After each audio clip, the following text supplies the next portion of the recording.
Suor Kristina li s-sena l-oħra rebħet The Voice of Italy se tkun il-protagonista ta' kunċerti li se jsir fl-20 ta' Diċembru f'Dar il-Mediterran għal-konferenzi. Il-kunċert li se jkun qed jittella fi żmien il-miliet se jsir bris il-Caritas Malta. Tul il-konkors The Voice of Italy, Suor Kristina kienet serqet il-qlub ta' ħafna u llum jisoru żagħżugħa li qed iddur id-dinja twassal messaġġ ta' mħabba, ferħ u paċi permezz tal-vuċi tagħha.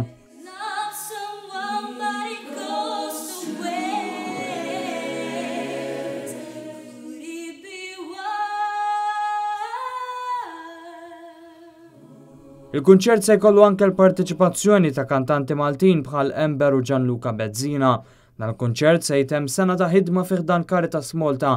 Kif it-tmiem din is-sena se jkun hemm il-ftuħ ta' ċentru ġdid ta' riabilitazzjoni kontra drogi għan-nisa, ċentru li wara xhur ta' xogħol strutturali se jkun qed jilqa' nisa u tfajliet li jridu joħorġu mill-vizzju ta' abbuż minn sustanzi.